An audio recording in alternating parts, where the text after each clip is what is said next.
It was sometime in the mid-90s when I found myself at the Grand Teton Materialization Research Park, working with a strange but very gifted group of people working on developing technology not to necessarily teleport things, but to materialize objects in one place that also existed in another place, which obviously has great potential in a lot of areas. And I worked there with them for several months, and I thought it never came to much fruition until now, a couple decades later, when I was sent this new technology in the mail, which I'm going to show you now.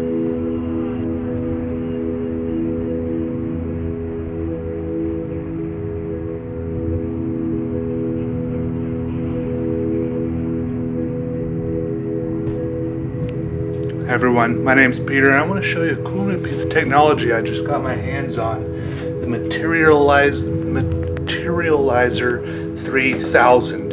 And it might not surprise you to hear that it's still in early development. I got my hands on an early production run they made just for testing, early testing. They gave one to me, thankfully, and basically what it does is you turn it on, you adjust these knobs and dials and stuff. I have this one set up just right. I've done a couple early tests before recording this video.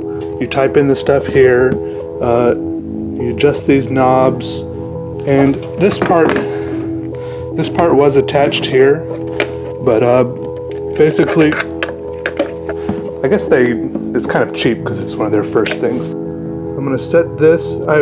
It came with a limited manual. And obviously, I think maybe it's supposed to eventually be able to send animals to each other. And they told me to set it to rooster 7. And I think I got everything plugged in right. I don't know exactly what all these are for, but then you prime it a couple times.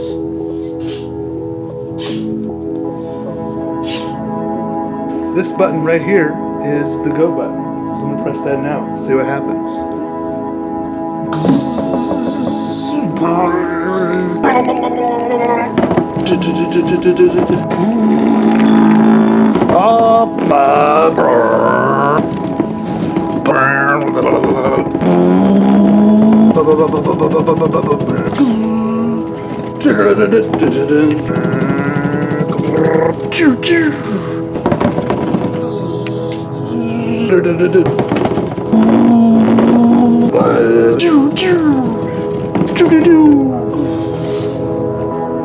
Oh my goodness.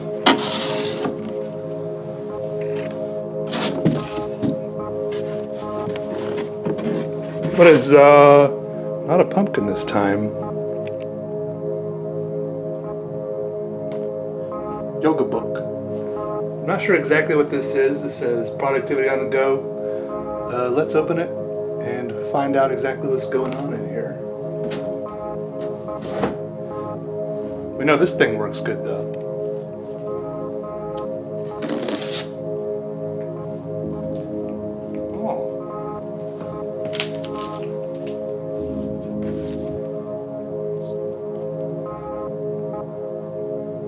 It looks like some sort of tablet. Can't tell which side is the screen though. I think if this is really a tablet, we should go and try to make art with this. Draw something. What do you guys say? Is there like a stylus in here? It's a charging thing. What is this?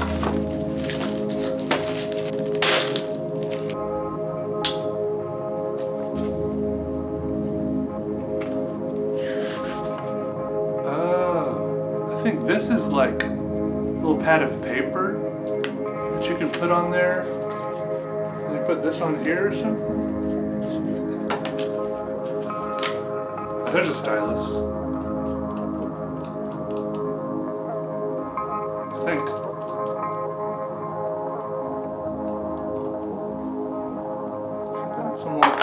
Some tiny little metal piece just popped out of nowhere.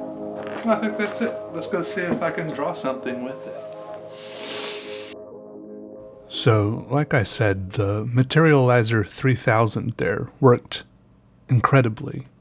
It's just a shame that such a groundbreaking, fantastic, mind-boggling piece of technology like that had to be used to send me such an underwhelming, broken, glitchy, and frustrating piece of technology like this Lenovo yoga book. I admit I am not the target demographic for whatever the heck this is, and so I don't know why they keep sending these to me. But I'll keep trying to draw with this kind of stuff if you keep sending it to me. Usually it works out okay. They've sent me a few other stuff. Usually works out okay. This thing did not work out okay. I'm not the target demographic for two reasons. First of all, I don't usually draw digitally in the sense that I'm not drawing on with Photoshop or whatever on computer screens. And second of all, you're supposed to be taking this on the go, as it said on the packaging. And I don't usually do that either. I do most of my drawing here at home on my desk. And so maybe those two things are what ruined my experience. But look, let's break it down. This thing has this really weird feature where you can magnetically attach a pad of paper over the keyboard, a keyboard which is totally non-tactile. You can't feel any of the keys. They're just kind of laser lit up there. And so it's very frustrating and unsatisfying to type on.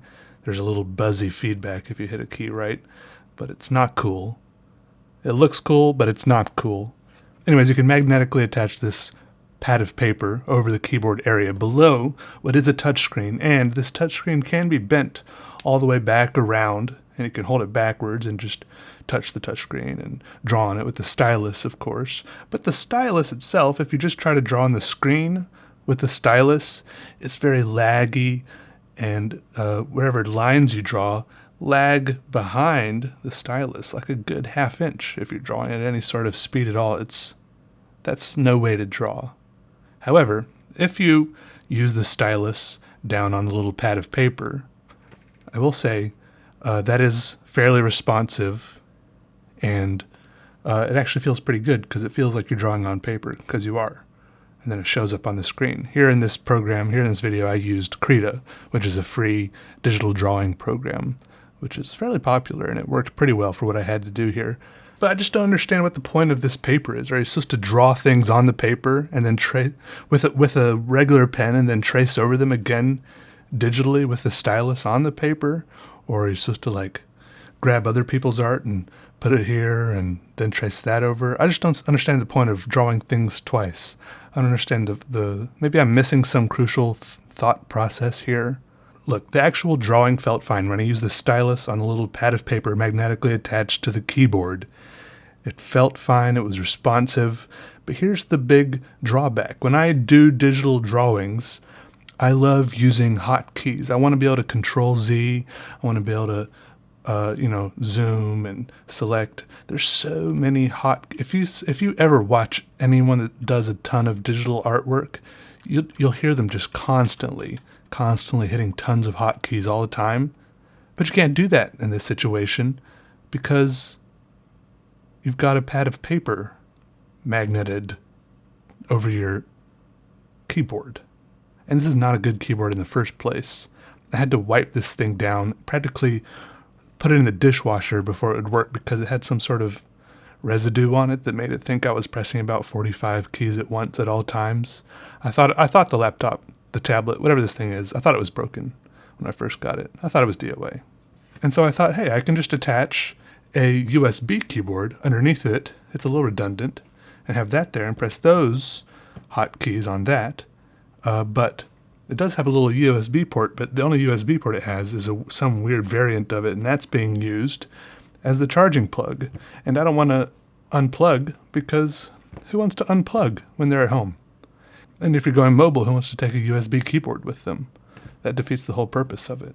I feel like the whole advantage of doing digital drawing is that you can undo things, but it's not so nice and fun and convenient if I have to go up and click on edit, undo every time. I want a quick hotkey or something. There's no buttons on the stylus or anything. It feels like this almost does several things very cool, but instead does none of them well at all. And I really just don't understand why you magnetically attach a pad of paper over the keyboard. I'm still just really stuck on that. Am I supposed to keep drawing stuff to trace over on their little pad of paper and then rip off the sheets, and then when I run out of sheets, buy another pad of their proprietary paper and put it back on there? At least make it so that it's satisfying to draw right on the touchscreen with the stylus, but it's not. It's too laggy. And it's actually more satisfying to just draw with your finger, but I've got even my fingers are too fat to do that. Like, I can't do my nice little details and stuff. Anyways, I was surprised this thing had Windows 10 on it, 64-bit. Anyways, if you want to grab a copy of this quality piece of thing, there's a link in the description. Have fun. Good luck. Take it back. I don't want it.